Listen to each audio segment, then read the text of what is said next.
जी अस्सलाम वालेकुम। My name is Mohammad Irfan. I am student of MS mathematics, university of education बिहाड़ी campus. आज हम एडवांस लीनियर अलजेब्रा का कोर्स, उसके अंदर शाम्स आउटलाइन की बुक है, चैप्टर नंबर 13, उसकी सॉल्व प्रॉब्लम डिस्कस करने जा रहे हैं। इसमें 13.1 फर्स्ट क्वेश्चन है, find the adjoint of F R3 से R3 डिफाइंड बाय दिस। ये हमारे पास एक लीनियर ऑपरेटर डिफाइन किया गया है R3 से R3 के ऊपर। हमने इसका एडजॉइंट ऑपरेटर फाइंड करना है। ठीक है। याद रहे कि कोई भी आपके पास लीनियर ऑपरेटर डिफाइन किया गया हो तो उसके एडजॉइंट ऑपरेटर की जो मैट्रिक्स रिप्रेजेंटेशन होती है वो हम इस तरह फाइंड करते हैं कि जो एडजॉइंट जो आपका लीनियर ऑपरेटर है, पहले हम उसकी मैट्रिक्स रिप्रेजेंटेशन फाइंड करेंगे। ठीक है। जो भी मैट्रिक्स बनेगा, लेट्स सपोज कि वो ए मैट्रिक्स बनता है, तो उस ए का हम हर्मिशन लेंगे मींस के उसके ट्रांसपोज का कॉन्जुगेट लेंगे, तो आपके पास उस लीनियर ऑपरेटर के एडजॉइंट ऑपरेटर की मैट्रिक्स रिप्रेजेंटेशन बन जाएगी। ठीक है। फिर हम जिस तरह जो लीनियर ऑपरेटर गिवन हो उससे हम मैट्रिक्स में जा सकते हैं, और इसी तरह मैट्रिक्स अगर गिवन हो तो उससे हम लीनियर ऑपरेटर में भी जा सकते हैं। तो हम फर्स्ट ऑफ ऑल, चूंकि यहाँ पे एडजॉइंट ऑपरेटर फाइंड करना है, एक लीनियर ऑपरेटर एफ डिफाइन किया गया है R3 से R3 के ऊपर, तो हम फर्स्ट ऑफ ऑल जो लीनियर ऑपरेटर एफ है इसकी मैट्रिक्स रिप्रेजेंटेशन फाइंड करेंगे। ठीक है। जो मैट्रिक्स रिप्रेजेंटेशन आएगी, लेट्स सपोज कि वो ए मैट्रिक्स आ जाता है, उस ए मैट्रिक्स का हम हर्मिशन लेंगे मींस के उसके ट्रांसपोज का कॉन्जुगेट लेंगे। वो जो मैट्रिक्स रिप्रेजेंटेशन बनेगी वो इसके एडजॉइंट ऑपरेटर की मैट्रिक्स रिप्रेजेंटेशन होगी। ठीक है। तो उस मैट्रिक्स से हम अगेन जो है वो मैपिंग डिफाइन कर सकते हैं उस एडजॉइंट ऑपरेटर की। तो स्टार्ट करते हैं जी। देखें, ये हमारे पास एफ जो है वो R3 से R3 के ऊपर ये एक मैपिंग डिफाइन की गई है, लीनियर ऑपरेटर है। हम फर्स्ट ऑफ ऑल इसकी मैट्रिक्स रिप्रेजेंटेशन फाइंड करते हैं, और याद रहे कि जहाँ पे हमें बेसिस ना गिवन हो वहाँ पे हम यूजुअल बेसिस का इस्तेमाल करते हैं। ठीक है। और यूजुअल बेसिस जब हम लेते हैं तो उसकी मैट्रिक्स रिप्रेजेंटेशन आपके पास क्या बनती है कि एक ऐसा मैट्रिक्स बनेगा जिसमें फर्स्ट कॉलम एक्स के कंपोनेंट होंगे, सेकंड कॉलम वाई के कंपोनेंट होंगे, और थर्ड कॉलम जी के कंपोनेंट होंगे। ठीक है। तो इस मैट्रिक्स के अंदर आप देखें तो यहाँ पे जो फर्स्ट कॉलम है इसमें एक्स के कंपोनेंट मैंने रखे हैं। जो मैपिंग आपके पास डिफाइन की गई लीनियर ऑपरेटर, उसमें एक्स का कोफिशिएंट 3, तो फर्स्ट कोऑर्डिनेट के साथ ये हमने 3 वो लगा दिया। और इसी तरह 2 किस तरह है कि ये जो आपके पास सेकंड कोऑर्डिनेट है उसका फर्स्ट एक्स के साथ जो कोफिशिएंट है वो 2 है, वो मैंने 2 लगा दिया। और इसी तरह यहाँ पे एक्स के साथ जो कोफिशिएंट है वो 5 है, तो वो मैंने 5 लगा दिया। मीन्स कि ये एक्स के कोऑर्डिनेट्स मैंने यहाँ पे रख दिए, और इसी तरह यहाँ पे मैंने वाई के रख दिए, और यहाँ पे मैंने जी के कोऑर्डिनेट्स रख दिए जो लीनियर ऑपरेटर ऊपर डिफाइन किया गया है, क्योंकि हम यूजुअल बेसिस ले रहे हैं। ठीक है। तो ये हमारे पास मैट्रिक्स रिप्रेजेंटेशन आ चुकी है इस लीनियर ऑपरेटर एफ की। अब हम क्या करते हैं कि इस ए का हर्मिशन ले लेते हैं, मीन्स के इसके कॉन्जुगेट का जो इसका ट्रांसपोज है उसका हम कॉन्जुगेट ले लेंगे। तो चूंकि ये मैट्रिक्स ए रियल है तो इसलिए हम इसका सिर्फ ट्रांसपोज लेंगे, कॉन्जुगेट अगर लेते भी हैं तो इसके ऊपर कोई फ़र्क नहीं पड़ेगा, क्योंकि एयोटे वाली इसमें कोई भी रकम नहीं है। ठीक है। तो इस वजह से ये हमारे पास जो मैट्रिक्स है, हमने अभी मैट्रिक्स रिप्रेजेंटेशन फाइंड की है, ये मैट्रिक्स है, इसी का हमने ट्रांसपोज लेके इस तरह ए हर्मिशन के फॉर्म में इसको लिख दिया है। यहाँ पे स्टेरिक ये ए हर्मिशन को डिनोट करता है। हम पिछली क्लासेस में ए हर्मिशन को रीड करते आए हैं, और यहाँ पे हम इसी को एडजॉइंट ऑपरेटर का नाम देते हैं। ठीक है। मीन्स के ए का ट्रांसपोज और उसका कॉन्जुगेट वो हमारे पास ए स्टेरिक होता है, मीन्स के उसका हर्मिशन ही होता है बेसिकली। अच्छा, ये जो ए मैट्रिक्स है उसका हमने यहाँ पे ट्रांसपोज लिया, तो ये आपके पास ए स्टेरिक निकल आया है। अब ये हमारे पास जो मैट्रिक्स बना है ए स्टेरिक, ये बेसिकली एडजॉइंट ऑपरेटर की मैट्रिक्स रिप्रेजेंटेशन है। ठीक है। अब ये मैट्रिक्स रिप्रेजेंटेशन की माना हमने इसका एडजॉइंट ऑपरेटर फाइंड करना है, तो इसलिए हम इसको मैपिंग में इस तरह कन्वर्ट कर लेंगे। वो सिमिलरली जिस तरह हमने मैपिंग से मैट्रिक्स में गए हैं, इसी तरह हम इसी मैट्रिक्स से मैपिंग में चले जाएंगे। ये आपके पास 3x, ये x का आपके पास कॉलम है, ये y का कॉलम है, ये z का कॉलम है ना, तो आपके पास 3x + 2y + 5z, ये आपके पास फर्स्ट कोऑर्डिनेट बन गया। ठीक है। और इसी तरह सेकंड कोऑर्डिनेट किस तरह बनेगा, 4x - 6y - 9z, तो ये हमारे पास सेकंड कोऑर्डिनेट बन गया। सिमिलरली आपके पास -5x + 7y + z, तो ये आपके पास थर्ड कोऑर्डिनेट बन गया।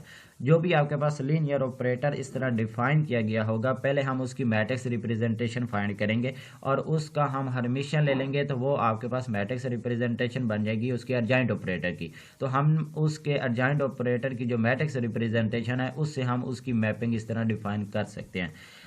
इसी तरह हमारे पास जो सेकंड क्वेश्चन है उसके अंदर सिर्फ आपके पास R3 से R3 मीन्स के क्वेश्चन 1 के अंदर हमने R3 से R3 के ऊपर मैपिंग डिफाइन की थी। यहाँ पे हमारे पास जो लीनियर ऑपरेटर डिफाइन किया गया वो C3 से C3 के ऊपर है, ठीक है। इसमें आपके पास कम्प्लेक्स इंटीज आ रही हैं और कोई इसमें चेंजिंग नहीं है। हमने इसका भी एडजॉइंट ऑपरेटर फाइंड करना है, ठीक है। सिमिलरली हम क्या करेंगे कि पहले हम इसकी मैट्रिक्स रिप्रेजेंटेशन फाइंड करेंगे। उसके लिए हम यूजुअल बेसिस का इस्तेमाल करेंगे क्योंकि यहाँ पे बेसिस गिवन ही नहीं है। अब यूजुअल बेसिस जब लेते हैं तो आपके पास जो मैट्रिक्स रिप्रेजेंटेशन बनती है वो इस तरह बनती है ना कि ये आपके पास फर्स्ट जो कॉलम होगा वो x के कंपोनेंट होंगे और जो सेकंड कॉलम होगा वो y के कंपोनेंट होंगे और जो थर्ड कॉलम होगा वो आपके पास z के कंपोनेंट होंगे। जो ऊपर आपके पास मैपिंग डिफाइन की गई है उसमें फर्स्ट x का कोफिशिएंट 2 है तो वो मैंने 2 लगा दिया, और सिमिलरली आपके पास y का कोफिशिएंट यहाँ पे 1 माइनस आयोटा ये हमने लगा दिया, और इसी तरह आपके पास जो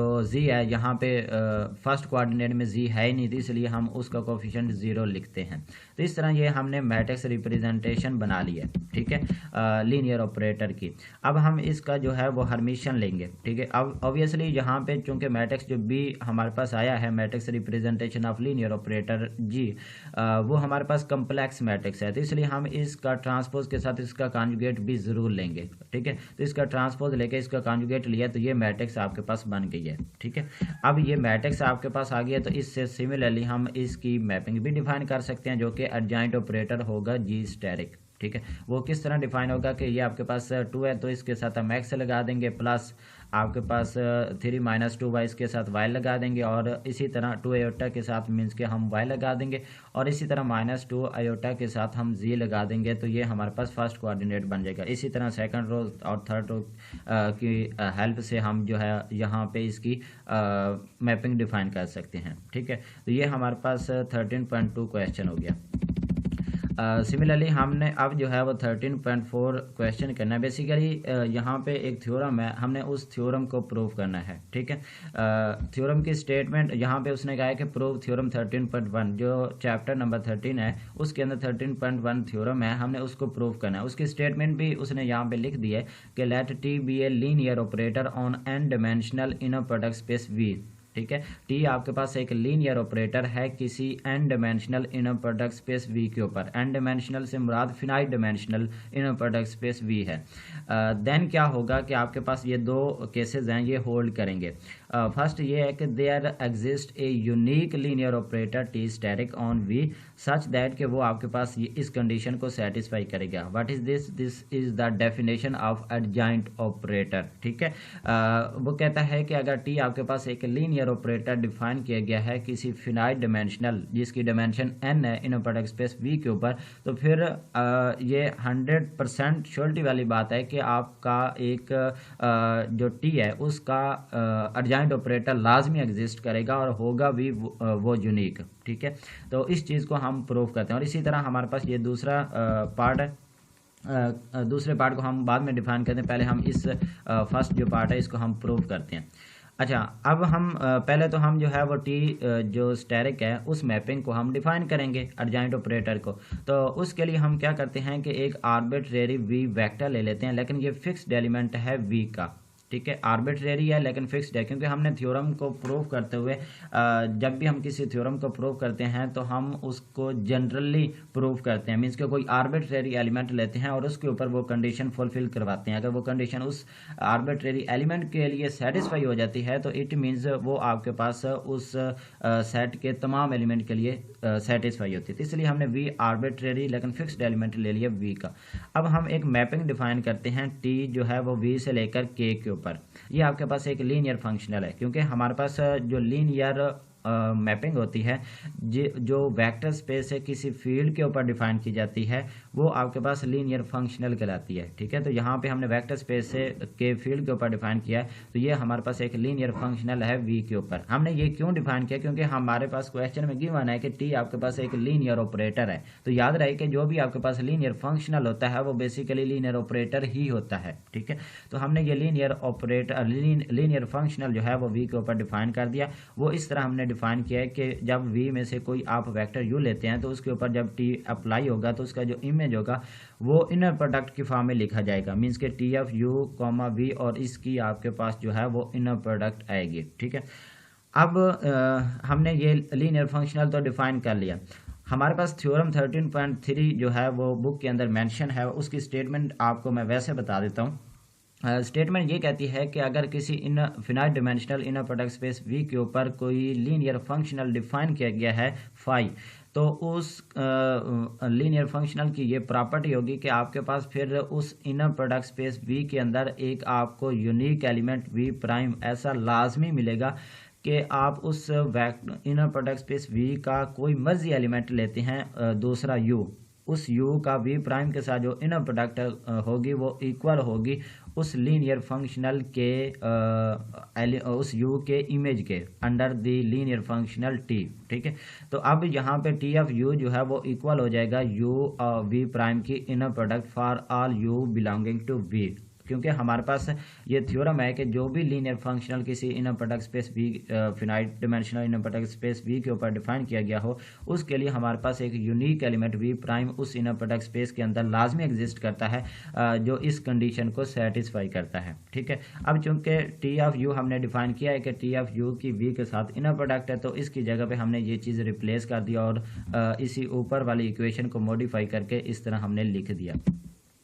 अच्छा, अब हमने चूंकि डिफाइन करना है टी स्टेरिक एडजॉइंट ऑपरेटर, तो वो हमने अब डिफाइन कर लिया वी से लेकर वी के ऊपर, और उसको हमने इस तरह डिफाइन किया कि जब भी हम वी में से कोई वेक्टर वी लेते हैं उसके ऊपर टी स्टेरिक जब डिफाइन करते हैं अप्लाई करते हैं तो आपके पास वी प्राइम कोई इस वी का एलिमेंट आ जाता है। ठीक है, इस तरह हमने इसको डिफाइन कर दिया। तो अब हमारे पास जो वी प्राइम है उसकी जगह पे हम टी स्टेरिक ऑफ वी जो है वो यहाँ पे पुट कर देंगे। यहाँ पे वी प्राइम की जगह पे T asterisk of V put कर दिया, तो ये आपके पास एक एडजॉइंट ऑपरेटर की डेफिनेशन बन चुकी है।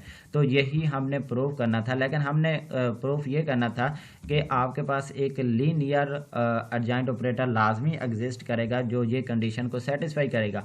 अब हमने तो जो टी स्टेरिक डिफाइन किया है वो ये कंडीशन को तो सेटिस्फाई कर रहा है, लेकिन ये टी स्टेरिक को अभी लीनियर प्रूफ करना बाकी है। ठीक है, अगर हम इसको लीनियर प्रूफ कर देते हैं तो हमारा ये फर्स्ट केस जो थ्योरम का है वो प्रूफ हो जाता है। तो इसलिए हम अब टी स्टेरिक को लीनियर प्रूफ करते हैं। लीनियर प्रूफ करने के लिए आपको पता ही है कि दो वेक्टर लेते हैं और दो स्केलर लेते हैं फील्ड में से, और उनका ये लीनियर कम्बिनेशन बनाते हैं और उसके ऊपर ये अप्लाई करेंगे और वो इनके इमेजेस के अलग अलग हो जाना चाहिए। जैसे आपके पास यू की हमने T asterisk into alpha v1 plus beta v2 इसकी इनर प्रोडक्ट के साथ देखते हैं कि इसका रिजल्ट क्या आता है। अब देखें आपके पास जो है टी स्टेरिक, जब ये आपके पास u के साथ मतलब ये सेकंड एलिमेंट के साथ लिखा हुआ है, फर्स्ट एलिमेंट के साथ इसको लिखेंगे तो आपके पास स्टेरिक ऊपर से रिमूव हो जाएगा। ठीक है, तो ये आपके पास एडजॉइंट ऑपरेटर की डेफिनेशन ही कहती है। तो हमने इसको u के साथ लगा दिया और ऊपर हमारे पास स्टेरिक रिमूव हो गया, बाकी एलिमेंट हमने एज इट इज़ लिख के उसकी इनर प्रोडक्ट ले ली। अब हमारे पास जो यहाँ पे लीनियर कम्बिनेशन लिखा हुआ है वो आप अलग अलग भी कर सकते हैं। मीन्स कि ये T of you alpha v1 के साथ इनर प्रोडक्ट अलग हो जाएगी, प्लस टी ऑफ यू की बीटा v1 v2 के साथ जो इसकी इनर प्रोडक्ट है वो अलग हो जाएगी। ये इनर प्रोडक्ट की प्रॉपर्टी है। उसके बाद हमारे पास यहाँ पे अल्फ़ा जो है स्केलर है और ये इनर प्रोडक्ट के अंदर सेकंड एलिमेंट के तौर पे डील कर रहा है, तो इसलिए हम सेकंड एलिमेंट से जब स्केलर को बाहर निकालते हैं तो वहाँ पे हम उसका ऊपर कॉन्जुगेट लगा देते हैं। ठीक है, तो इसलिए हमने यहाँ पे उसके ऊपर कॉन्जुगेट लगा दिया और बाकी आपके पास एज इट इज टर्म हमने लिख दी। और यहाँ पे जो बी है उसको भी हम बाहर लिखेंगे तो इसका कॉन्जुगेट आ जाएगा और बाकी टर्म्स हमने एज इट इज लिख दी। अब ये टी जो है वो यू के साथ लगा हुआ है, अगर हम v1 सेकंड एलिमेंट के साथ लगाना चाहते हैं तो ऊपर स्टेरिक लगा देंगे, और सिमिलरली ये टी v2 के साथ हम लगाना चाहते हैं तो ऊपर हमारे पास स्टेरिक आ जाएगा। तो आप देख लें ये हमारे पास जो लीनियर वाली प्रॉपर्टी है वो प्रिजर्व हो रही है। हमने टी स्टेरिक को इस लीनियर कम्बिनेशन के ऊपर अप्लाई किया और वो इनके लीनियर कम्बिनेशन के अलग अलग हो गया। ठीक है, मीन्स के यहाँ पे जो आपके पास अल्फ़ा का कॉन्जुगेट है इसको हम यहाँ पे लगाएंगे। जब सेकंड एलिमेंट के साथ लगाएंगे तो ये ऊपर कॉन्जुगेट रिमूव हो जाएगा, और इसी तरह ये बीटा का कॉन्जुगेट है, जब सेकंड एलिमेंट के साथ लगाएंगे तो यहाँ पे बीटा का कॉन्जुगेट भी रिमूव हो जाएगा, जस्ट बीटा आ जाएगा। तो यहाँ पे हमारे पास ये लीनियर वाली प्रॉपर्टी प्रिजर्व हो जाएगी। ये देखें आपके पास यहाँ पे हमने अल्फ़ा लगा दिया और यहाँ पे हमारे पास बीटा लग गया है, तो ये हमारे पास शो कर रहा है कि टी स्टेरिक जो है वो लीनियर है। ठीक है, अच्छा अब हमारे पास ये दूसरा केस है। दूसरा केस ये कहता है कि हम पहले उसको डिफाइन कर लेते हैं। दूसरा केस हमारे पास ये कहता है, जिस तरह स्टेटमेंट में गिवन है कि टी हमारे पास एक लीनियर ऑपरेटर है किसी n dimensional inverted space V के ऊपर, तो फिर हमारे पास जो सेकंड पार्ट कहता है कि लेट क्या कि ए हमारे पास एक मैट्रिक्स है दैट रिप्रेजेंट टी, मतलब ए हमारे पास मैट्रिक्स रिप्रेजेंटेशन है उस टी की relative to orthonormal basis S. Orthonormal basis कौन सी होती हैं? आर्थो जो गोनल बेसिस होती हैं वो ये होती हैं कि उनमें उस सेट के अंदर ऐसे वेक्टर्स पड़े होते हैं जिन दो सेम वेक्टर्स की जो इनर प्रोडक्ट है वो ज़ीरो आती है। ठीक है, दो डिफरेंट वेक्टर्स की जो इनर प्रोडक्ट है वो आपके पास ज़ीरो आती है। और यहाँ पे जो ऑर्थोनॉर्मल बेसिस हैं तो ऑर्थोनॉर्मल बेसिस ऐसी बेसिस होंगी जिस सेट के अंदर ऐसे वेक्टर्स पड़े हैं कि जिन दो डिफरेंट वेक्टर्स की जो इनर प्रोडक्ट है वो आपके पास ज़ीरो आती है, और दो सेम वेक्टर्स की जो इनर प्रोडक्ट है वो आपके पास वन आती है। इस तरह आपके पास देखा जाए इसकी एग्जांपल तो आपके पास जो यूजुअल बेसिस होती हैं वो आपके पास ऑर्थोनॉर्मल बेसिस ही होती हैं। अब यहाँ पे वो कहता है कि ए जो है वो मैट्रिक्स रिप्रेजेंटेशन है उस टी की रिलेटिव टू ऑर्थोनॉर्मल बेसिस। फिर जो आपके पास टी स्टेरिक होगा उसकी जो मैट्रिक्स रिप्रेजेंटेशन होगी वो आप इस तरह फाइंड करेंगे कि वो जो ए आपके पास मैट्रिक्स रिप्रेजेंटेशन आ चुकी है उस टी की, आप उसका जस्ट ऊपर हर्मिशन ले लें। ठीक है, कॉन्जुगेट ट्रांसपोज ले लें तो वो आपके पास उस टी स्टेरिक की मैट्रिक्स रिप्रेजेंटेशन होगी। हम इस चीज़ को वेरीफाई करते हैं। ये इसका सेकंड पार्ट है। जो मैट्रिक्स हमने लेट कर लिया कि जो मैट्रिक्स ए है उसकी ए आई जे, इस तरह हमने उसको मैट्रिक्स रिप्रेजेंटेशन में लिख दिया, और इसी तरह आपके पास बी मैट्रिक्स को भी हमने B I J matrix representation में लिख दिया। मीन्स के ये हमारे पास आई और जे की वेरिएशन 1 2 3 से इस तरह आपके पास वेरिएशन चलती है। अगर हम यहाँ पे आई और जे को 1 लेते हैं तो बी 1 1 फर्स्ट एंट्री बनेगी उस मैट्रिक्स की। अगर हम आई को 1 लेते हैं और जे को 2 लेते हैं तो बी 1 2 ये आपके पास सेकेंड एंट्री बनेगी उस मैट्रिक्स बी की। ठीक है, तो इस तरह हमारे पास है। ये हमारे पास ए जो है वो हमने कह दिया कि टी की मैट्रिक्स रिप्रेजेंटेशन है, और जो बी मैट्रिक्स है वो आपके पास टी जो एडजॉइंट ऑपरेटर टी स्टेरिक है उसकी मैट्रिक्स रिप्रेजेंटेशन है relative to orthonormal basis S. और यहाँ पे हमने जो एंट्रीज हैं वो इस तरह डिफाइन कर दी हैं कि a i j is equal to T u j comma u i इसकी इनर प्रोडक्ट। मीन्स कि अगर हम यहाँ पे ए 1 1 एंट्री फाइंड करना चाहते हैं तो आपके पास जे भी 1 होगा, आई भी 1 होगा, तो टी इंटू यू 1 और u1 की इनर प्रोडक्ट। जब इसके इमेज की u1 के साथ इनर प्रोडक्ट लेंगे तो ऑब्वियसली इनर प्रोडक्ट की जो आंसर आपको मिलेगा वो आपके पास एक स्केलर वैल्यू मिलेगी। इसी तरह आपके पास ये फर्स्ट एंट्री आ जाएगी, और अगर हमने इसकी सेकंड एंट्री निकालनी है तो उसके लिए हम जे को 2 पुट कर देंगे और आई को 1 पुट कर देंगे, तो आपके पास टी ऑफ u2 और v1 इसकी इनर प्रोडक्ट आएगी। फिर हमारे पास कोई स्केलर वैल्यू मिलेगी वो आपके पास सेकंड एंट्री हो जाएगी। तो इस तरह हमने उस मैट्रिक्स ए के अंदर जो एंट्रीज हैं वो इस तरह डिफाइन किया, और इसी तरह बी मैट्रिक्स के अंदर जो एंट्रीज हैं वो हमने इस तरह डिफाइन किया। हमने तो प्रूफ ये करना है ना कि वो ए मैट्रिक्स जो है वो इक्वल है बी के जो बी मैट्रिक्स है वो इक्वल है ए के हर्मिशन के। तो इसके लिए हमारे पास जो बी मैट्रिक्स है उसकी एंट्रीज तो हमने ये डिफाइन किया ना बी आई जे, तो हमने बी आई जे को प्रूव करना होगा। ये ए की एंट्रीज हमारे पास ए आई जे हैं तो ए आई जे के ट्रांसपोज का कॉन्जुगेट हमने ये चीज़ प्रूव करनी होगी। अब चूंकि हमारे पास जो मैट्रिक्स लिखा हुआ है ए आई जे उस मैट्रिक्स ए की एंट्रीज हैं, तो इसका ट्रांसपोज लेंगे तो आपके पास रो कॉलम में चेंज हो जाएंगे। तो इसलिए हमारे पास यहाँ पे आई रो को रिप्रेजेंट कर रहा है, जे कॉलम को रिप्रेजेंट कर रहा है, तो हमारे पास इसका जो ट्रांसपोज होगा वो आपके पास ए जे आई हो जाएगा। आई जे को हमने जे आई में कन्वर्ट कर दिया तो इसका ट्रांसपोज हो गया, और हमने अब इसका सिर्फ कॉन्जुगेट प्रूव करना है कि बी आई जे वो इक्वल है ए जे आई उसका कॉन्जुगेट। अच्छा, इस चीज़ को प्रूव करने के लिए बी आई जे जिस तरह हमने यहाँ पे डिफाइन किया है वो हमने यहाँ पे लिख दिया। लिखने के बाद अब आपको पता ही है कि इनर प्रोडक्ट स्पेस की प्रॉपर्टी ये कहती है कि जब आपके पास जो सेकंड एलिमेंट है उसको आपने फर्स्ट लिखना हो, फर्स्ट एलिमेंट को सेकंड में लिखना हो, मीन्स के वो उनकी जगह रिप्लेस करनी हो तो आप ऊपर कॉन्जुगेट लगा देते हैं। तो वो हमने यहाँ पे कॉन्जुगेट लगा दिया, ठीक है, इनकी जगह चेंज कर दी। अब हमारे पास टी स्टेरिक यू जे के साथ है। अगर हम फर्स्ट एलिमेंट के साथ लगाना चाहते हैं तो ऊपर आपके पास जो है टी स्टेरिक जो है वो रिमूव हो जाएगा, जस्ट सिंपल आपके पास टी आ जाएगा। और ये हमारे पास जो T u i comma u j इसकी जो इनर प्रोडक्ट है ये तो आपके पास ए जे आई है जो ऊपर हमने डिफाइन किया है, और इसका ऊपर कॉन्जुगेट है तो ऊपर हमारे पास कॉन्जुगेट आ गया। और यही हमने प्रूव करना था कि बी मैट्रिक्स वो इक्वल है ए हर्मिशन के, मीन्स के ए के ट्रांसपोज का कॉन्जुगेट। और ये हमारा जो है वो फोर्थ क्वेश्चन भी सॉल्व हो गया। अब हमारे पास फिफ्थ क्वेश्चन है, बहुत इजी है। हमने जस्ट जो है वो एडजॉइंट ऑपरेटर की प्रॉपर्टीज़ को सेटिस्फाई करवाना है, ठीक है। ये हमारे पास T1 और T2 दो हमारे पास एडजॉइंट लीनियर ऑपरेटर हैं, उनका सम है, और उनका जो एडजॉइंट ऑपरेटर है वो इक्वल होगा T1 का एडजॉइंट ऑपरेटर प्लस T2 का एडजॉइंट ऑपरेटर। इस चीज़ को हमने वेरीफाई करवाना। सब के लिए सेम तरीकाकार है कि हम दो एलिमेंट लेंगे, कोई भी दो एलिमेंट U और V उस इनर प्रोडक्ट स्पेस V के अंदर लेंगे।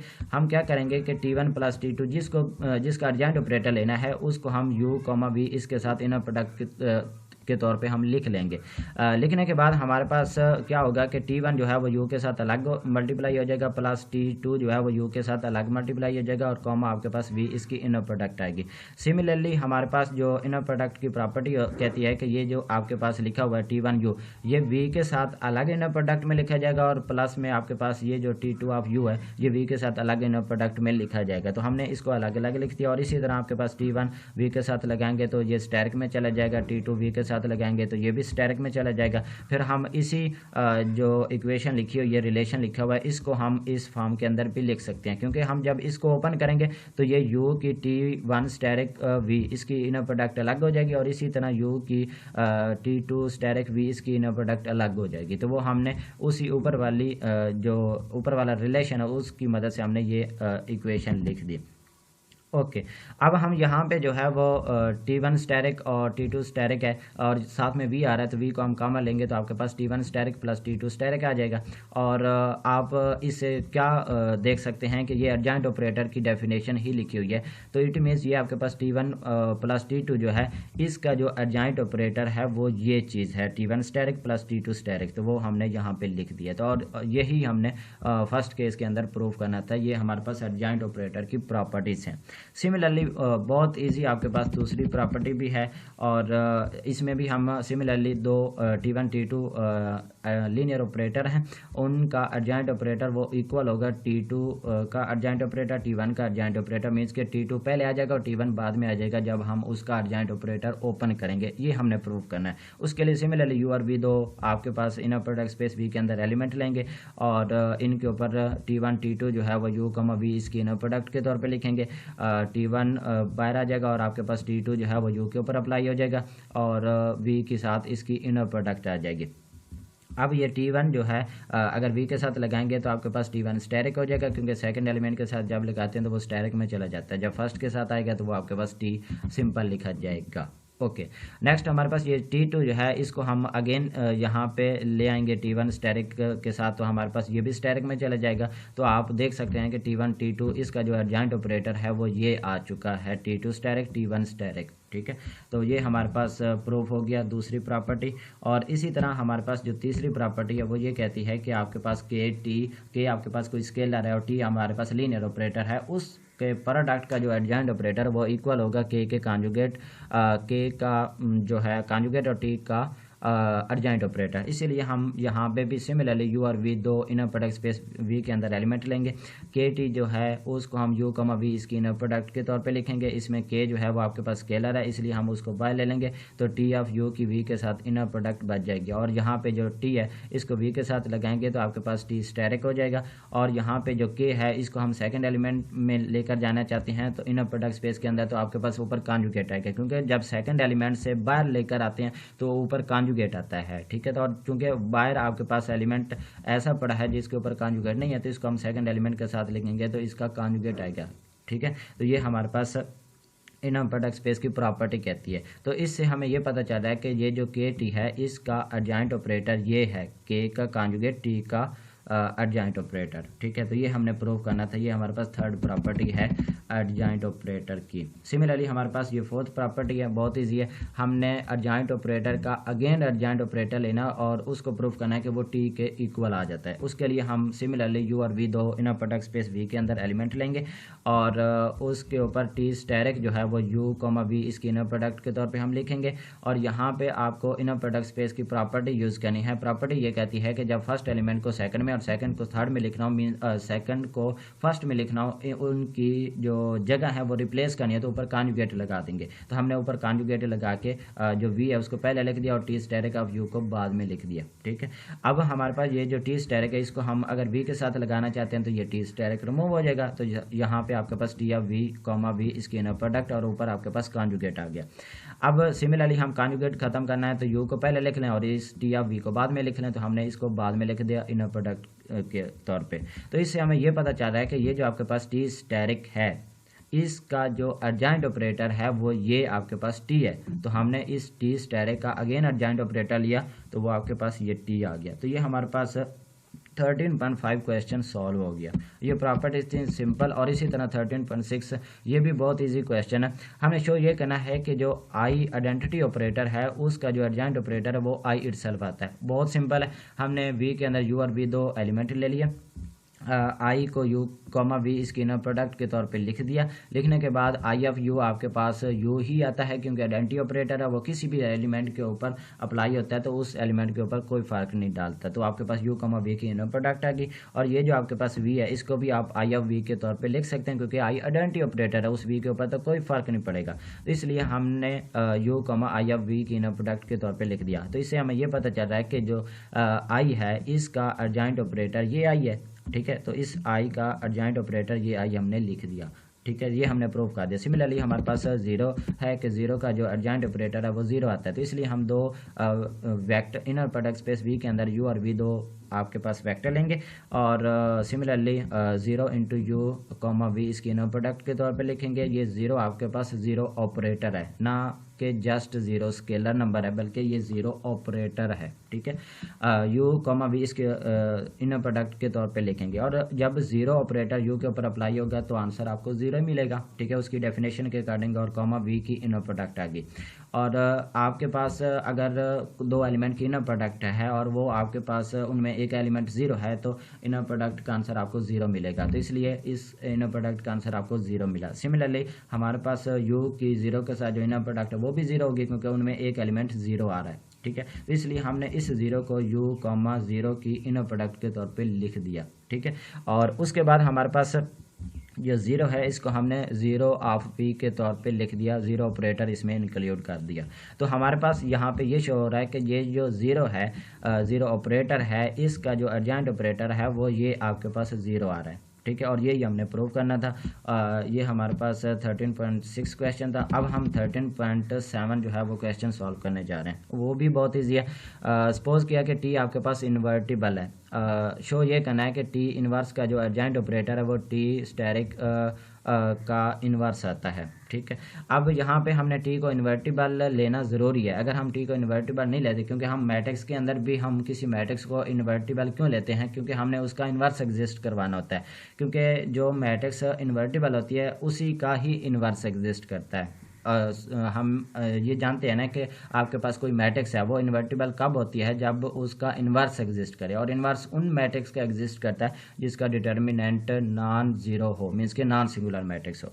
ओके, हमने यहाँ पे ये शो करना है कि टी इन्वर्स का जो एडजॉइंट ऑपरेटर वो इक्वल है उस टी का एडजॉइंट ऑपरेटर, उसका आप इन्वर्स ले लें। तो उसके लिए हम चूँकि अभी रिलेशन प्रूव कर के आ चुके हैं कि आइडेंटिटी ऑपरेटर का जो एडजॉइंट ऑपरेटर है वो आई इटसेल्फ आता है, I is equal to I steric.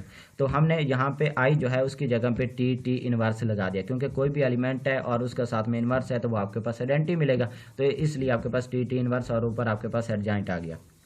अब एडजॉइंट की प्रॉपर्टी अभी हमने प्रीवियस 5 डिस्कस की हैं, 4-5 प्रॉपर्टीज़ थी। उनमें क्या था कि आपके पास जो एडजॉइंट ऑपरेटर दो लीनियर ऑपरेटर हैं उनका एडजॉइंट ऑपरेटर है, उनको अलग करेंगे तो आपके पास टी इन्वर्स इसका एडजॉइंट ऑपरेटर अलग पहले आएगा और इसका एडजॉइंट ऑपरेटर अलग इस तरह बाद में आएगा, सेकंड एंट्री इसको लिखेंगे। अच्छा, अब यहाँ पे हमने I is equal to T inverse का एडजॉइंट ऑपरेटर, टी का एडजॉइंट ऑपरेटर, इस तरह हमने इसको लिख दिया। लिखने के बाद अब हम या तो टी जो स्टेरिक है उसके ऊपर पूरी इक्वेशन को डिवाइड कर दें या हमारे पास जो टी इन्वर्स स्टेरिक है इसके ऊपर डिवाइड कर दें। तो मैंने टी स्टेरिक जो है इसको दोनों साइडों पे डिवाइड कर दिया है। तो इधर भी टी स्टेरिक डिवाइड हो गया, इधर भी टी स्टेरिक डिवाइड हो गया। तो ये नीचे वाला टी स्टेरिक ऊपर वाले टी स्टेरिक से कैंसिल आउट हो गया। बाकी ऊपर आपके पास आई ओवर टी स्टेरिक यहाँ पे लेफ्ट साइड पे बचा, तो आपके पास जो टी स्टेरिक है ये ऊपर जाएगा तो टी स्टेरिक का इन्वर्स हो जाएगा। ठीक है, और इसी तरह राइट साइड पे आपके पास टी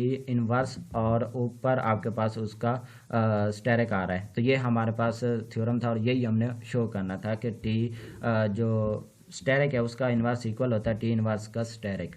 ये स्टेरिक बेसिकली उस हर्मिशन को डिनोट कर रहा है, एडजॉइंट ऑपरेटर को डिनोट कर रहा है, उसके कॉन्जुगेट ट्रांसपोज को डिनोट कर रहा है। ठीक है, ओके। अब हम हमारे पास जो है वो 13.9 एक क्वेश्चन है और बेसिकली इसके अंदर भी हमने 3 पार्ट्स करने हैं और उनको वेरीफाई करना है। ठीक है, तो ओके, अब हमने 13.9 क्वेश्चन करना है। इसकी स्टेटमेंट ये कहती है कि let T be a linear operator on V. Show ये करना है कि each of following condition implies T is equal to 0। Means कि ये तीनों जो आपके पास केसेस हैं ये तब ही सेटिस्फाई होते हैं अगर हम इनको ट्रू मान लेते हैं तो आपके पास फिर टी को 0 प्रूव करना पड़ेगा। मतलब ये तीनों केसेस तब ही वैलिड होती हैं जब टी हमारे पास 0 होता है। हमने इस चीज़ को वेरीफाई करना है। उसके लिए हम फर्स्ट केस लेते हैं टी ऑफ यू की वी के साथ जो इनर प्रोडक्ट है वो 0 है for every u V belonging to V, और हमने शो ये करना होगा कि टी जो है वो इक्वल टू 0 है। ठीक है, हमने फर्स्ट केस ले लिया कि टी ऑफ यू की वी के साथ जो इनर प्रोडक्ट है वो आपके पास 0 है। अब यहाँ पे जो वी है उसको हमने लेट कर लिया कि वी इक्वल है टी ऑफ यू के। अगर ये v जो है वो टी ऑफ यू के इक्वल है तो यहाँ पे हम पुट करेंगे तो आपके पास टी ऑफ यू के साथ इनर प्रोडक्ट इक्वल टू 0 आ जाएगी।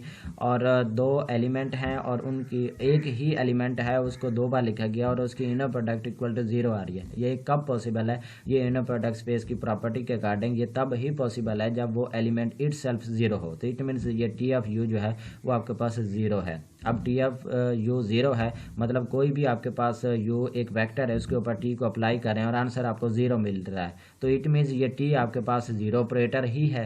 तो हमने टी को 0 प्रूव कर दिया। ठीक है, और यही हमने शो करना था। अब सेकंड केस ये कहता है कि हमारे पास जो v है वो हमारे पास एक कम्प्लेक्स स्पेस है और टी ऑफ यू की यू के साथ जो इनर प्रोडक्ट है वो आपके पास 0 आती है।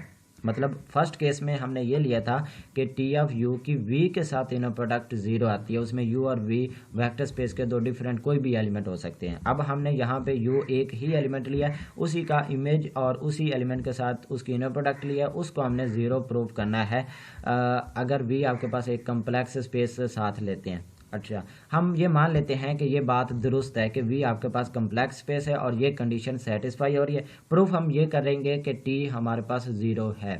ठीक है, क्योंकि ये सारी बातें तब ही दुरुस्त होती हैं जब टी 0 हो। तो इसलिए हमने ये फर्स्ट जो आपके पास लाइन लिखी हुई है सेकंड पार्ट इसको हमने ट्रू मान लिया और हम शो ये करेंगे कि टी आपके पास 0 है। उसके लिए हम क्या करते हैं कि चूंकि ये आपके पास टी ऑफ यू की यू के साथ इनर प्रोडक्ट 0 आती है for all u belonging to V, for every element के लिए ये कंडीशन है। तो इट मीन्स ये आपके पास वी एलिमेंट के लिए भी यही कंडीशन होगी, डब्ल्यू एलिमेंट के लिए भी यही कंडीशन होगी, उनकी इनर प्रोडक्ट 0 होगी। सिमिलरली चूंकि वी आपके पास एक इनर प्रोडक्ट स्पेस है और वेक्टर स्पेस होती है उसके अंदर कुलर property with respect to addition hold करती है। जब यू जो वी है उसके अंदर स्मॉल वी और डब्ल्यू 2 एलिमेंट बिलोंग कर रहे हैं तो उनकी एडिशन भी उसी वी के अंदर होगी। तो ये v प्लस डब्ल्यू ये भी उसी v का ही एलिमेंट होगा। तो इस एलिमेंट के लिए भी ये कंडीशन सेटिस्फाई होती होगी कि इनकी इनर प्रोडक्ट भी 0 आती है। ठीक है, तो वो हमने जो स्टेटमेंट गिवन है उसी की हेल्प से ये हमने लिख दिया। लिखने के बाद अब हम इसको जो है वो मज़ीद इसको प्रोसीड करते हैं। देखें हमारे पास जो टी है वो हमारे पास वी के ऊपर अलग अप्लाई होगा और डब्ल्यू के ऊपर अलग अप्लाई होगा। तो T of W plus T of V plus T of W हो गया और इसी तरह आपके पास वी प्लस डब्ल्यू इसकी इनर प्रोडक्ट इक्वल टू 0 आ गया। अब ये हमारे पास जो टी ऑफ वी है ये वी के साथ अलग इनर प्रोडक्ट में लिखा जाएगा और टी ऑफ वी डब्ल्यू के साथ अलग इनर प्रोडक्ट में लिखा जाएगा और इसी तरह आपके पास टी ऑफ डब्ल्यू वी के साथ अलग इनर प्रोडक्ट में लिखा जाएगा और इसी तरह टी ऑफ डब्ल्यू को डब्ल्यू के साथ अलग इनर प्रोडक्ट में लिख देंगे और इक्वल टू 0 लगा देंगे। अब यहाँ पे आप गौर करें तो ऊपर जो आपके पास टी ऑफ वी की वी के साथ इनर प्रोडक्ट है वो भी 0 है, डब्ल्यू की डब्ल्यू के साथ जो इनर प्रोडक्ट है वो भी आपके पास 0 आ रही है। तो इसलिए हमने यहाँ पे जो है वो टी ऑफ जो वी और कॉमा वी है इसकी जो इनर प्रोडक्ट है वो हमने 0 लगा दी और इसी तरह आपके पास टी एफ डब्ल्यू की डब्ल्यू के साथ जो इनर प्रोडक्ट है वो भी 0 है और बाकी एलिमेंट एज इट इज़ हमने लिखी थी। तो बाकी सिर्फ आपके पास ये 2 एलिमेंट बच गए और वो हमने ये लिख दिया और इक्वल टू आपके पास 0। तो ये हमारे पास इक्वेशन 1 बन चुकी है।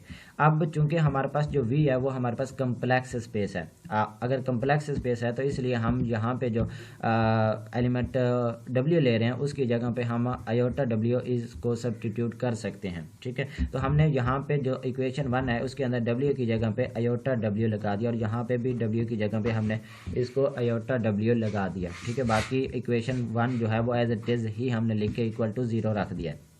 ओके, अब ये हमारे पास इक्वेशन बन चुकी है जब हमने डब्ल्यू को आयोटा डब्ल्यू से रिप्लेस कर दिया इक्वेशन 1 के अंदर। ठीक है, तो इक्वल टू आपके पास ये 0 आ गया। अब ये आयोटा सेकंड इंटी के साथ लगा हुआ है, इसको हम बाय लेंगे तो आयोटा का कॉन्जुगेट आ जाएगा और यहाँ पे भी आयोटा जो है वो फर्स्ट इंटी के साथ है, इसको हम इनर प्रोडक्ट स्पेस से बाय लेंगे तो आपके पास ये जस्ट आयोटा आएगा। फर्स्ट इंटी से जब हम बाय लेते हैं तो उसके ऊपर कॉन्जुगेट नहीं लगाते बल्कि हम सेकंड इंटी से जब उसको बाय लेते हैं किसी स्केलर को फील्ड के एलिमेंट स्केलर को, तो तब हम उसके ऊपर कॉन्जुगेट लगाते हैं। तो इसके ऊपर कॉन्जुगेट आएगा और इसके ऊपर कॉन्जुगेट नहीं आएगा। ये हमारे पास इक्वेशन बन गया और इस आयोटा का कॉन्जुगेट माइनस आयोटा होता है और इसी तरह बाकी इक्वेशन हमने एज इट इज़ ही लिख दी है। अब उसके बाद हमारे पास जो है ये आपके पास जो है इक्वेशन, इसमें आयोटा जो है उसके ऊपर आप पूरी इक्वेशन को डिवाइड कर दें, मतलब आयोटा को हमने कैंसिल आउट करना है। तो इसलिए हम इस इक्वेशन को आयोटा से डिवाइड करेंगे तो यहाँ पे आयोटा कैंसिल होकर सिर्फ माइनस बाकी ये टर्म बच जाएगी और इसी तरह आयोटा यहाँ पे कैंसिल हो जाएगा, ये बाकी टर्म इक्वल टू आपके पास 0। तो ये हमारे पास इक्वेशन 2 बन गए। अब इक्वेशन 1 और इक्वेशन 2 इन दोनों को आप ऐड अप कर दें। ये हमारे पास इक्वेशन 1 है, ये हमारे पास इक्वेशन 2 है, इन दोनों को हमने ऐड करना है। ऐड करेंगे तो आपके पास ये टर्म आपके पास बन जाएंगे और ऐड अप करते हुए चूँकि 2 टर्म आपस में कैंसिल आउट हो रही हैं, एक आपके पास टी ऑफ वी की डब्ल्यू के साथ जो इनर प्रोडक्ट है वो नेगेटिव में आ रही है और ये आपके पास टी ऑफ वी की डब्ल्यू के साथ जो इनर प्रोडक्ट है वो पॉजिटिव आ रही है। तो इन दोनों को हमने कैंसिल आउट कर दिया। बाकी आपके पास टी ऑफ डब्ल्यू की वी के साथ इनर प्रोडक्ट और टी ऑफ डब्ल्यू की वी के साथ इनर प्रोडक्ट बच गई, तो वो हमारे पास 2 times of T of W की वी के साथ इनर प्रोडक्ट इक्वल टू 0 आ गई। अब 2 स्केलर है, इसको हम 0 से डिवाइड करेंगे तो आपके पास ये 0 हो जाएगा। तो आपके पास टी ऑफ डब्ल्यू की वी के साथ जो इनर प्रोडक्ट है वो 0 आ रही है फॉर ऑल। यहाँ पे वी और डब्ल्यू जो है वो उस इनर प्रोडक्ट स्पेस वी के तमाम एलिमेंट के लिए हमने ये कंडीशन लगाई हुई है, आर्बिट्रेरी वो एलिमेंट लिए हैं। अच्छा, अब ये हमारे पास टी ऑफ डब्ल्यू की वी के साथ जो इनर प्रोडक्ट है वो 0 आ रही है। तो हमारे पास जो फर्स्ट केस था, अभी हमने फर्स्ट केस डिस्कस किया, उसी के अकॉर्डिंग हम सिमिलरली इसको सॉल्व करेंगे। उसी की स्टेटमेंट ये बन चुकी है। हम क्या करेंगे कि यहाँ पे जो वी है इसको हम टी ऑफ डब्ल्यू के साथ ये रिप्लेस कर देंगे, इसको लेट कर लेंगे। तो हमारे पास यहाँ पे वी की जगह पे टी ऑफ डब्ल्यू आ गया और टी ऑफ डब्ल्यू के साथ यहाँ पे इनर प्रोडक्ट इक्वल टू 0 आ गया। तो आपके पास ये इनर प्रोडक्ट 0 कब पॉसिबल है? जब T of W element itself 0 हो। तो ये हमारे पास टी ऑफ डब्ल्यू 0 हो गया। अब ये हमारे पास इमेज 0 कब मिल सकता है? जब वो आपके पास टी जो है वो 0 ऑपरेटर हो, इसलिए हमने टी को 0 लिया है। तो हमारे पास ये टी को हमने शो ये करवाना था कि टी हमारे पास 0 है और ये हमने शो करवा दिया। ये हमारे पास सेकंड केस हो गया। इसी तरह हमारे पास थर्ड केस है। थर्ड केस ये कहता है कि टी आपके पास सेल्फ एडजॉइंट है और टी ऑफ यू की यू के साथ जो इनर प्रोडक्ट है वो आपके पास 0। मीन्स के ये प्रॉपर्टी हमने सेकंड केस में भी ली थी, लेकिन हमने वहाँ पे जो वी है उसको हमने complex inner product space V लिया था, कम्प्लेक्स स्पेस लिया था। और यहाँ पे हम उसकी जगह पे टी को सेल्फ एडजॉइंट ले रहे हैं। और सेल्फ एडजॉइंट क्या होता है कि टी स्टेरिक अगर टी के इक्वल आ जाए तो वो आपके पास सेल्फ एडजॉइंट होता है। ठीक है, तो अब चूंकि हमारे पास जो ये कंडीशन है ये होल्ड करती थी हमारे पास सेकंड केस के अंदर, हमने देखा complex inner product space V के लिए। अगर ये complex inner product space V के लिए कंडीशन सेटिस्फाई होती है तो इट मीन्स ये रियल के लिए भी होल्ड होगी, क्योंकि रियल जो है वो तो आपके पास सब सेट है ना कम्प्लेक्स सेट का। ठीक है, तो इसलिए ये आपके पास रियल के लिए भी बात दुरुस्त होगी कि टी ऑफ यू की यू के साथ जो इनर प्रोडक्ट है वो आपके पास 0 होगी फॉर रियल केस। अच्छा, अब ये आपके पास टी ऑफ यू की यू के साथ इनर प्रोडक्ट जीरो है, तो इट मीन्स आपके पास वी प्लस डब्ल्यू एलिमेंट लेंगे तो उसके लिए भी ये बात दुरुस्त होगी, इक्वल टू जीरो होगी, क्योंकि ये for all u belonging to V है। तो इसलिए हम वी प्लस डब्ल्यू के लिए भी ये बात कह सकते हैं कि उसका इमेज और उसको एलिमेंट को साथ लेंगे, उसकी जो इनर प्रोडक्ट है वो आपके पास जीरो आएगी। अब सिमिलरली हम यही जो है वो चीज़ें एक्सपेंड करते जाएंगे, जिस तरह हमने अभी केस 2 के अंदर एक्सपेंड किया है, उसमें इक्वेशन 1 हमने ड्राइव किया है। तो हम सिमिलरली यहाँ पे भी इसी केस को एक्सपेंड करते हुए इक्वेशन 1 ड्राइव कर सकते हैं। मतलब T into V plus W की वी प्लस डब्ल्यू इसके साथ इनर प्रोडक्ट लेंगे तो आपके पास इक्वल टू जीरो, इसको हमने एक्सपेंड करना है और इक्वेशन 1 बनानी है। वो आपको मैं शो करवा देता हूँ कि किस तरह एक्सपेंड करना है। ये देखें, हमने ये हाँ, ये हमारे पास था T into V plus W की वी प्लस डब्ल्यू के साथ inner product equal to zero थी। इसी को हमने एक्सपेंड करके ये इक्वेशन 1 बनाई है। तो वो मैंने वहाँ पे सिंपल इक्वेशन 1 जस्ट राइट कर दिया। ये एक्सपेंड आपने खुद करना है, ऊपर आपको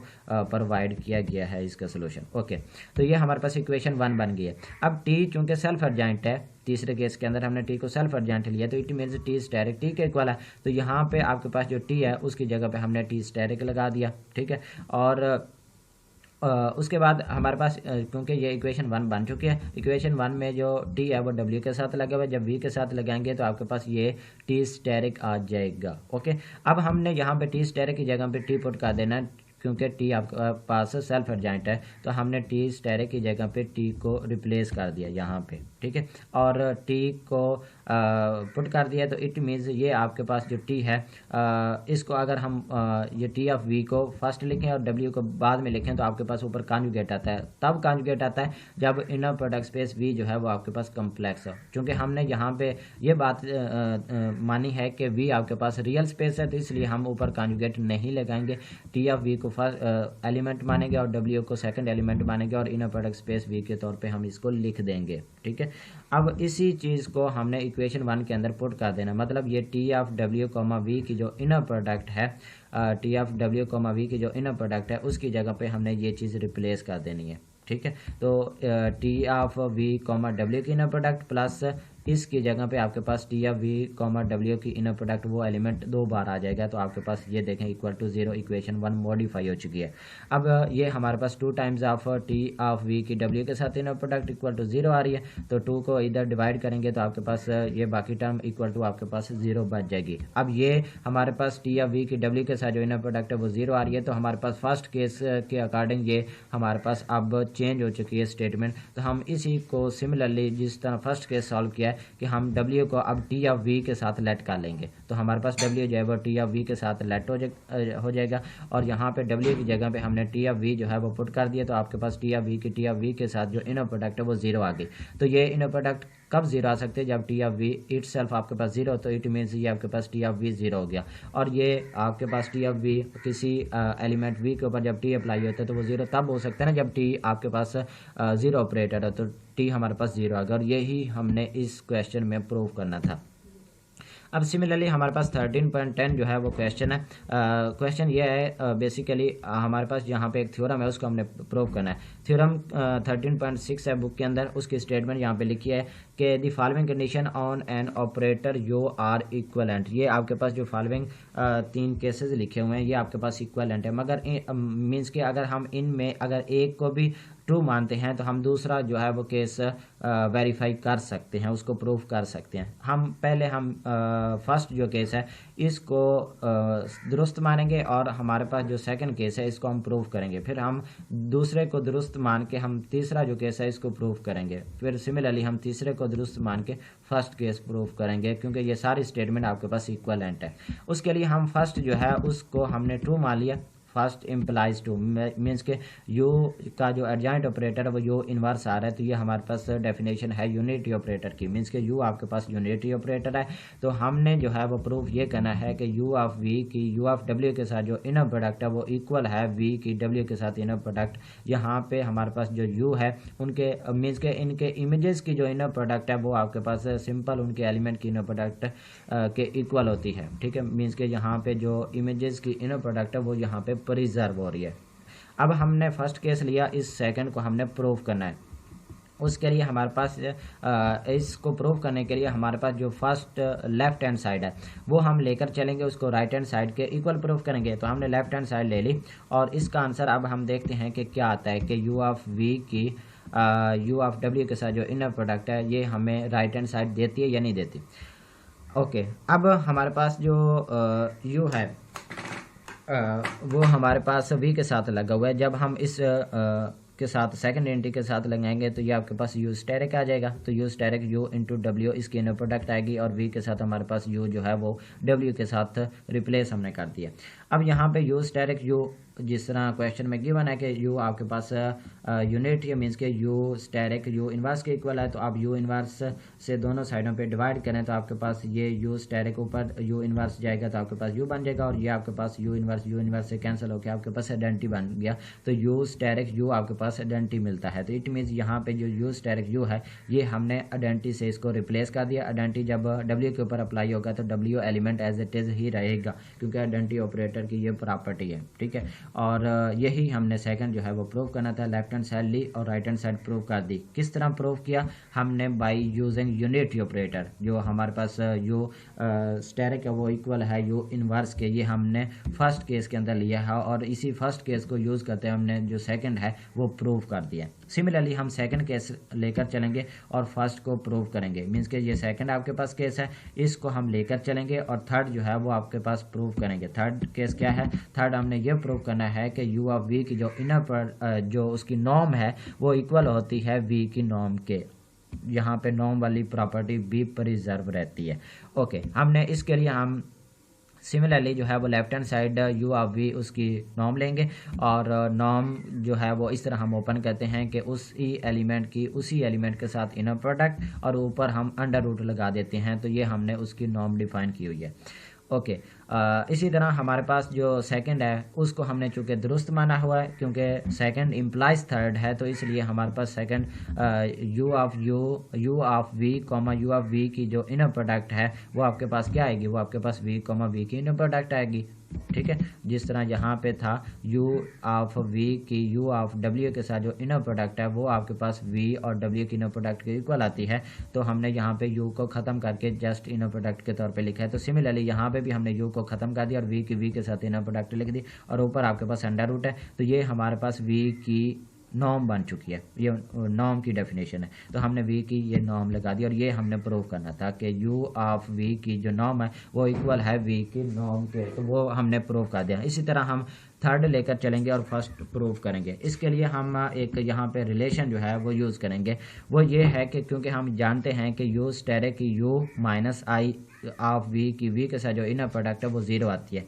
कैसे ज़ीरो आती है मैं आपको बताता हूँ। क्योंकि आपके पास जो यू स्टेरिक यू है ये हमें पता है कि आइडेंटिटी ऑपरेटर देता है। अभी हमने केस में डिस्कस भी किया है सेकंड केस के अंदर। तो ये आइडेंटिटी है तो आइडेंटिटी माइनस आइडेंटिटी ये आपके पास जीरो ऑपरेटर बनेगा। जीरो ऑपरेटर वी के ऊपर अप्लाई होगा तो आंसर आपको जीरो मिलेगा और इस जीरो की वी के साथ जो इनर प्रोडक्ट है वो तो आपके पास जीरो आएगी, क्योंकि एक एलिमेंट जब जीरो हो किसी इनर प्रोडक्ट स्पेस के अंदर तो उसकी किसी एलिमेंट के साथ जो इनर प्रोडक्ट है वो आपके पास जीरो आएगी और ये हमारा प्रूफ हो जाएगा। तो इट मीन ये हमारे पास रिलेशन वेरीफाई हो जाएगा। तो ये हमने रिलेशन लिया है और इस रिलेशन के अंदर हमारे पास जो यू स्टेरिक यू माइनस आई है ये हमारे पास मीन्स के इक्वल टू ज़ीरो होगा, क्योंकि इसको ज़ीरो होना पड़ेगा तब ही इसके इनर प्रोडक्ट ज़ीरो आएगी ना। तो ये हमारे पास इक्वल टू ज़ीरो हो गया। ओके, उसके बाद हमारे पास ये जो आई आइडेंटिटी ऑपरेटर है इसको राइट साइड पे ले आएंगे तो ये आपके पास माइनस से पॉजिटिव में हो जाएगा और इसी तरह ये जो आपके पास यू है इसको राइट साइड पे ले आएंगे तो ये आइडेंटिटी के साथ मल्टीप्लाई होकर आपके पास जो है वो U asterisk is equal to U inverse हो जाएगा। और यही हमने थर्ड केस लेकर गए और हमने फर्स्ट केस को प्रूव कर दिया। तो ये हमारे पास क्वेश्चन सॉल्व हो गया। नेक्स्ट हमारे पास सेकंड लास्ट क्वेश्चन है 13.17। इसके अंदर हमने ये करना है कि determine which of the following matrix are normal. हमने मीन्स के इनको मैट्रिक्स ए गिवन है, हमने शो ये करना है कि ये नॉर्मल है या नहीं है, ये हमने वेरीफाई करना है। उसके लिए नॉर्मल की जो डेफिनेशन है वो हम यूज़ करेंगे। नॉर्मल की डेफिनेशन ये कहती है कि आप उसके एडजॉइंट ऑपरेटर को मल्टीप्लाई करें उसकी लेफ्ट साइड से भी राइट साइड से भी अगर कम्यूटेटिव प्रॉपर्टी होल्ड कर जाती है, वो कम्यूट कर जाते हैं, मीन्स के आपके पास ए स्टेरिक ए इक्वल आ जाता है ए स्टेरिक के, तो फिर आपके पास वो जो मैट्रिक्स ए होगा वो नॉर्मल होगा। अब ये मैट्रिक्स ए है, हमने इसका पहले ए स्टेरिक निकाल लिया। ए स्टेरिक से मुराद है कि उसके ट्रांसपोज का कॉन्जुगेट, हमने मैट्रिक्स ए लिया, उसका ट्रांसपोज का कॉन्जुगेट लिया, तो ये आपके पास मैट्रिक्स बन गया। अब हम क्या करेंगे कि ए स्टेरिक को पहले लिखेंगे और ए को बाद में, और ये हम देखेंगे कि क्या मैट्रिक्स आता है। ये ए स्टेरिक मैट्रिक्स लिखा और ये हमारे पास ए मैट्रिक्स है, इनको मल्टीप्लाई किया तो ये मैट्रिक्स हमारे पास बन चुका है, ठीक है। और इसी तरह अब हम मैट्रिक्स ए को पहले लिखेंगे और ए स्टेरिक को बाद में लिखेंगे। ये ए मैट्रिक्स है, ये ए स्टेरिक है, इनको मल्टीप्लाई किया तो ये मैट्रिक्स बना। आप गौर करें तो यहाँ पे जो आपके पास फर्स्ट इंटी है वो आपके पास 1 है, और इस मैट्रिक्स के अंदर जो फर्स्ट इंटी है वो आपके पास 2 है। तो इट मीन्स आपके पास ए स्टेरिक ए जो है वो इक्वल नहीं है ए स्टेरिक है, तो इट मीन्स ये कम्यूट नहीं कर रहे विद एडजॉइंट ऑपरेटर, इसलिए ए जो है वो आपके पास नॉर्मल मैट्रिक्स नहीं है। सिमिलरली हमने बी को चेक करना है कि वो क्या नॉर्मल मैट्रिक्स है। उसके लिए हम पहले तो हम बी स्टेरिक निकालेंगे। बी स्टेरिक से मुराद है कि बी के ट्रांसपोज का कॉन्जुगेट, तो हमारे पास ये बी मैट्रिक्स है, इसका हम ट्रांसपोज लेंगे फिर कॉन्जुगेट लेंगे, तो ये आपके पास बी स्टेरिक मैट्रिक्स आ गया। अब हम बी स्टेरिक मैट्रिक्स लिखेंगे, ये आपके पास बी मैट्रिक्स है, ये आपके पास बी स्टेरिक मैट्रिक्स है, इनको मल्टीप्लाई करेंगे तो ये मैट्रिक्स आ जाएगा। और इसी तरह अब हम बी स्टेरिक को पहले लिखेंगे, बी को बाद में लिखेंगे, ये आपके पास बी स्टेरिक मैट्रिक्स है, ये बी मैट्रिक्स है, इनको मल्टीप्लाई करेंगे तो ये आपके पास मैट्रिक्स बन गया। आप गौर करें तो दोनों मैट्रिक्स सेम है, बी स्टेरिक का आंसर सेम है बी स्टेरिक बी के आंसर के, तो इट मीन्स ये आपके पास कम्यूट कर गए हैं, तो इसलिए बी जो है वो आपके पास नॉर्मल मैट्रिक्स है। अब हमारे पास एक लास्ट क्वेश्चन है 13.18। इसके अंदर वो कहता है कि let T be a normal operator. T हमारे पास एक नॉर्मल ऑपरेटर है, हमने प्रूव ये करना है कि टी ऑफ वी 0 होता है if and only if T asterisk of V वो आपके पास 0 है। अच्छा, इसको प्रूव करने के लिए पहले हम ये रिलेशन यूज़ करेंगे। इस रिलेशन को पहले तो हम वेरीफाई कर लेते हैं कि वाकई ही ये रिलेशन दुरुस्त है, मीन्स के टी ऑफ वी के साथ जो इनर प्रोडक्ट है वो इक्वल होती है टी स्टेरिक ऑफ वी की टी स्टेरिक ऑफ वी के साथ इनर प्रोडक्ट। पहले हम इसको वेरीफाई करते हैं। वेरीफाई करने के लिए हम लेफ्ट हैंड साइड लेते हैं और उसको राइट हैंड साइड के इक्वल प्रूफ कर देंगे। तो लेफ्ट हैंड साइड ली और यहाँ पे जो आपके पास टी है इसको हम सेकंड एलिमेंट के साथ लिखेंगे, तो आपके पास टी स्टेरिक हो जाएगा। तो आपके पास V T asterisk T of V की इनर प्रोडक्ट आ गई। अब यहाँ पे टी स्टेरिक जो टी है उसमें हमारे पास टी चूँकि नॉर्मल ऑपरेटर है, यहाँ पे देखें टी हमारे पास नॉर्मल ऑपरेटर है, तो इसलिए आपके पास टी स्टेरिक वो इक्वल है टी स्टेरिक टी के, तो इसलिए हमने यहाँ पे जो टी स्टेरिक टी है उसकी जगह पे टी स्टेरिक लिख दिया है, ठीक है। तो ओके, अब हम यहाँ पे डिस्कस कर रहे थे कि आपके पास टी ऑफ वी के साथ इनर प्रोडक्ट हमने शो करवानी है राइट हैंड साइड के, तो वो हमने लेफ्ट हैंड साइड ली और इसमें आपके पास जो टी है इसको सेकंड एलिमेंट के साथ लिखेंगे, तो आपके पास टी स्टेरिक का टी ऑफ वी इसकी इनर प्रोडक्ट आएगी। और टी चूँकि नॉर्मल है इसलिए हमारे पास टी स्टेरिक ऑफ टी वो इक्वल होगा टी स्टेरिक के, तो उसकी जगह पे हमने टी स्टेरिक लिख दिया। अब ये जो टी है इसको फर्स्ट एलिमेंट के साथ लिखेंगे तो ये ऊपर स्टेरिक आ जाएगा, तो टी स्टेरिक ऑफ वी की टी स्टेरिक ऑफ वी इसके साथ इनर प्रोडक्ट आ गई, और ये हमने प्रूव करना था, ठीक है। अब हमने ये रिलेशन निकाल लिया। अब इस रिलेशन की मदद से हम ये अपना फर्स्ट केस जो है वो सॉल्व करेंगे। फर्स्ट केस ये कहता है कि टी ऑफ वी 0 होता है if and only if T asterisk of V 0 हो, ठीक है। तो पहले हम टी ऑफ वी को 0 लेते हैं, प्रूव ये करेंगे कि टी स्टेरिक ऑफ वी 0 है। हमने टी ऑफ वी को 0 ले लिया, ठीक है।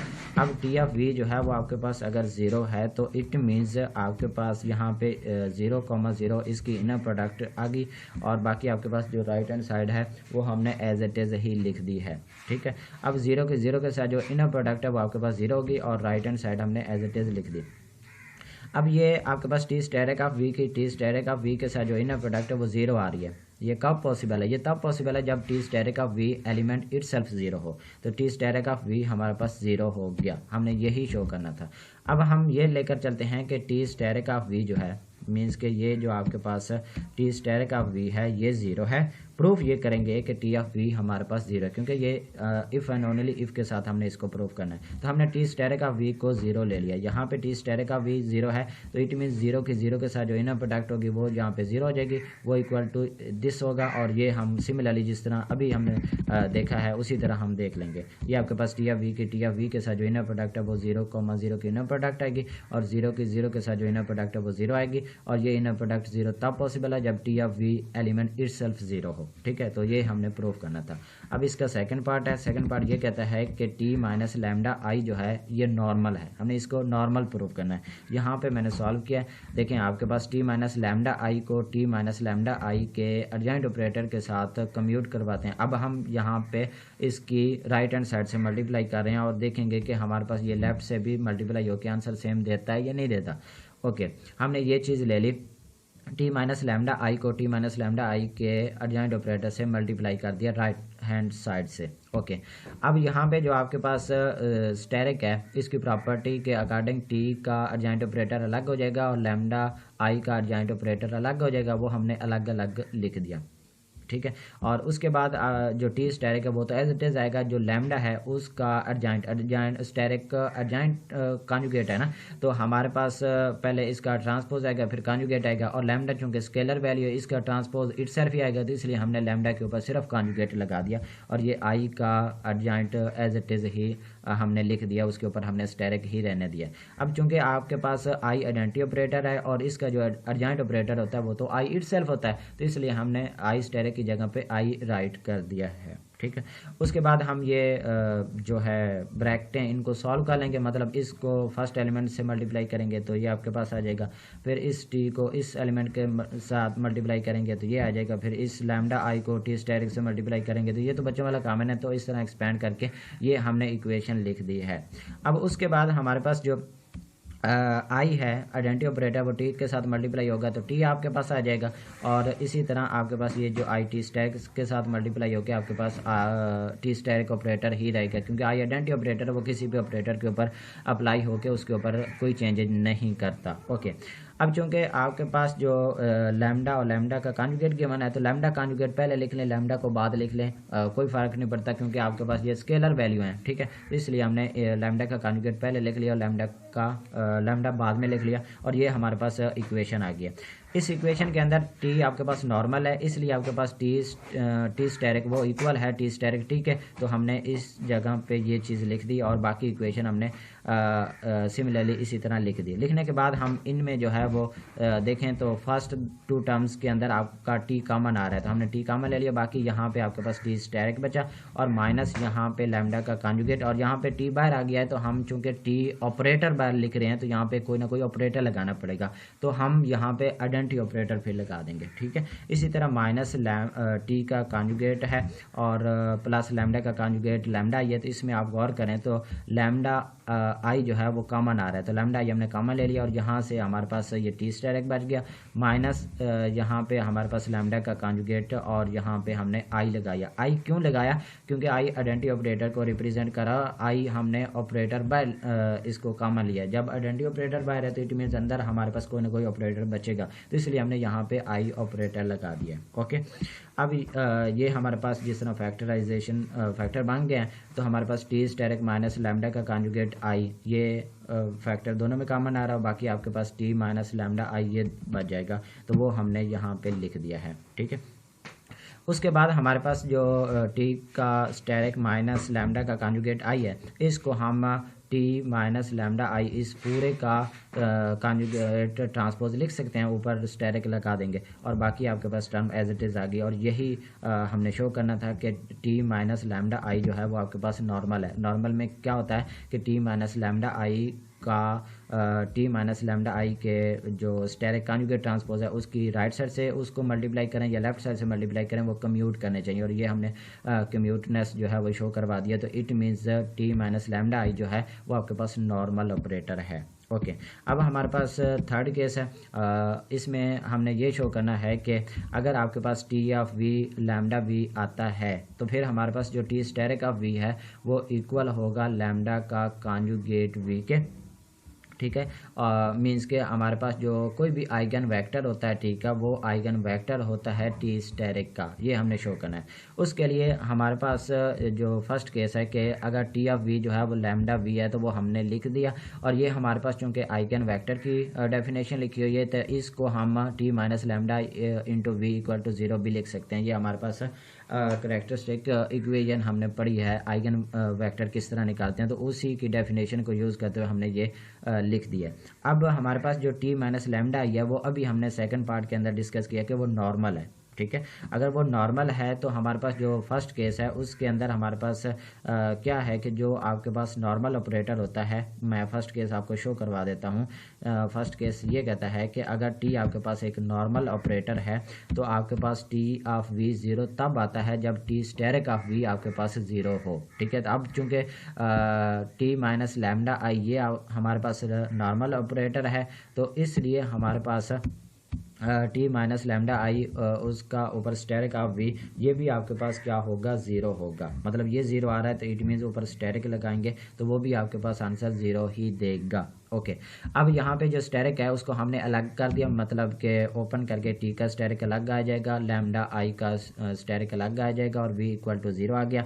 अब उसके बाद हमारे पास जो स्टेरिक है ये लैम्डा का अलग होगा और आई का अलग होगा। लैम्डा का ट्रांसपोज का कॉन्जुगेट आएगा और लैम्डा स्केलर वैल्यू है, इसलिए हम ट्रांसपोज नहीं लिखेंगे, जस्ट ऊपर कॉन्जुगेट लगा देंगे और आई के ऊपर हम स्टेरिक लगा देंगे। तो आई स्टेरिक हमारे पास आई के इक्वल होता है, तो बाकी आपके पास ये इक्वेशन मॉडिफाई होके आ चुकी है। अब इसमें हमारे पास जो v है वो टी स्टेरिक के साथ भी मल्टीप्लाई हो जाएगा और लैम्डा का कॉन्जुगेट आई के साथ भी मल्टीप्लाई हो जाएगा और इक्वल टू हमारे पास 0 आ गया। तो इट मीन्स ये आपके पास जो टी स्टेरिक ऑफ v है माइनस लैम्डा का कॉन्जुगेट और आई ऑफ v वो आपको v ही मिलेगा, क्योंकि आई आइडेंटिटी ऑपरेटर है, v के ऊपर अप्लाई होकर v ही मिलेगा। तो हमने आई ऑफ v की जगह पे v रिप्लेस कर दिया और इक्वल टू हमारे पास 0 आ गया।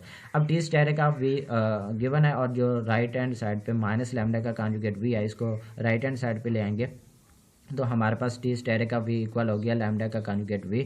तो ये ही हमने जो है वो शो करना था, ठीक है। अब हमारे पास ये लास्ट केस है, वेरी सिंपल है। इसके अंदर हमारे पास ये गिवन है कि अगर टी ऑफ वी जो है वो इक्वल है लैम्डा 1v और टी ऑफ w जो है वो इक्वल है लैम्डा 2w, तो हमने जहाँ पे लैम्डा 1 और लैम्डा 2 दोनों इक्वल नहीं हैं तो फिर आपके पास v और w की जो इनर प्रोडक्ट है वो 0 होती है। मतलब हमने शो ये करना है कि अगर आपके पास आपके पास डिस्टिंक्ट आइगन वैल्यूज़ हैं, उनके कोरस्पॉन्डिंग आप आइगन वेक्टर्स निकालते हैं तो वो आइगन वेक्टर ऑर्थोगोनल होंगे, मीन्स कि उनकी जो इनर प्रोडक्ट है वो 0 होगी। अच्छा, चूंकि आपके पास लैम्डा 1 और लैम्डा 2 दोनों इक्वल नहीं हैं, ये लैम्डा 1 और लैम्डा 2 दोनों आइगन वैल्यूज़ इक्वल नहीं हैं, डिस्टिंक्ट हैं, तो इसलिए हम शो पहले ये करेंगे कि आपके पास लैम्डा 1 की v w के साथ जो इनर प्रोडक्ट है वो इक्वल है लैम्डा 2 इंटू v w के साथ इनर प्रोडक्ट। क्योंकि आपके पास ये इक्वेशन अगर हम सेटिस्फाई करवा देते हैं तो हमारा ये शो हो जाएगा कि v की w के साथ जो इनर प्रोडक्ट है वो 0 है। कैसे होगा? क्योंकि लैम्डा 1 और लैम्डा 2 दोनों डिस्टिंक्ट वैल्यूज़ हैं। मतलब यूँ कह लें कि फॉर एग्जांपल लैम्डा 1 जो है वो 2 है और लैम्डा 2 जो है वो आपके पास 5 है। यहाँ पे हमने 2 रख दिया और यहाँ पे हमने 5 रख दिया और ये आपके पास किसी एक नंबर से मल्टीप्लाई हो रही है, वो नंबर सेम है, v w की इनर प्रोडक्ट और यहाँ पे भी v w की इनर प्रोडक्ट है, तो कोई ना कोई आंसर मिलेगा। और ये हमारे पास यहाँ पे 2 है, यहाँ पे 5 है और ये इक्वलिटी होल्ड कर रही है, तो ये इक्वलिटी तब होल्ड कर सकती है ना जब इस नंबर को 0 होना पड़ेगा, ठीक है। तो इसलिए हमारे पास अगर हम ये शो करवा देते हैं तो इट मीन्स v की w के साथ जो इनर प्रोडक्ट है वो हमारे पास 0 हो जाएगी और ये हमने प्रूफ करना है। उसके लिए हम पहले इस रिलेशन को वेरीफाई करते हैं। उसके लिए हम इसकी लेफ्ट हैंड साइड लेते हैं, लैम्डा 1 इंटू v w के साथ इनर प्रोडक्ट वो इक्वल होगी, लैम्डा 1 जो है वो स्केलर है तो अंदर मल्टीप्लाई हो जाएगा, तो आपके पास लैम्डा 1 v की w के साथ इनर प्रोडक्ट आएगी और लैम्डा 1 v वो हमारे पास क्या है, लैम्डा 1 v वो हमारे पास टी ऑफ v है, तो उसकी जगह पे हमने टी ऑफ v रिप्लेस कर दिया और कॉमा w के साथ इनर प्रोडक्ट आएगी। जो t है इसको हम w के साथ लगाएंगे तो t स्टेरिक ऑफ w और इसकी इनर प्रोडक्ट आएगी। और उसके बाद हमारे पास t स्टेरिक ऑफ w वो क्वेश्चन में गिवन है कि लैम्डा 2 का कॉन्जुगेट और w आता है। ये देखें हमारे पास जो ऊपर सेकंड वैल्यू है, सेकंड केस है, इसमें हमारे पास टी स्टेयर का वी वो लैम्डा का कॉन्जुगेट वी आता है। तो इसी बात से हम ये बात भी कह सकते हैं कि आपके पास टी स्टेयर ऑफ डब्ल्यू वो इक्वल होगा लैम्डा 2 का कॉन्जुगेट ऑफ डब्ल्यू। तो वो हमने लिख दिया। और यहाँ पे जो लैम्डा 2 है वो सेकंड एंट्री के साथ लगा हुआ है, तो इसको हम फर्स्ट के साथ लगाएंगे तो ऊपर कॉन्जुगेट जो है वो रिमूव हो जाएगा। तो लैम्डा 2 इंटू बायर इनर प्रोडक्ट्स से लिखेंगे तो हमारे पास जो ऊपर कॉन्जुगेट है वो रिमूव हो जाएगा। तो वी की डब्ल्यू के साथ इनर प्रोडक्ट आएगी और lambda 1 into V comma W की इनर प्रोडक्ट वो इक्वल शो होगी lambda 2 into V comma W के साथ इनर प्रोडक्ट। और ये हमारे पास इक्वेशन तब होल्ड करती होगी क्योंकि लैम्डा 1 और लैम्डा 2 दोनों ही डिस्टिंक्ट हैं, ठीक है, ये आपके पास डिफरेंट है। तो ये इक्वलिटी तब होल्ड करेगी जब वी की डब्ल्यू के साथ जो इनर प्रोडक्ट है ये आपके पास 0 हो। और यही हमने शो करना था और ये हमने अब शो कर दिया है। तो ये हमारे पास क्वेश्चन थे चैप्टर नंबर 13 सॉल्व प्रॉब्लम। तो हमारे पास ये हो गया। और इसके रिलेटेड अगर आपका अब कोई भी क्वेश्चन हो तो you can ask me. Okay, thank you जी, अल्लाह हाफिज़।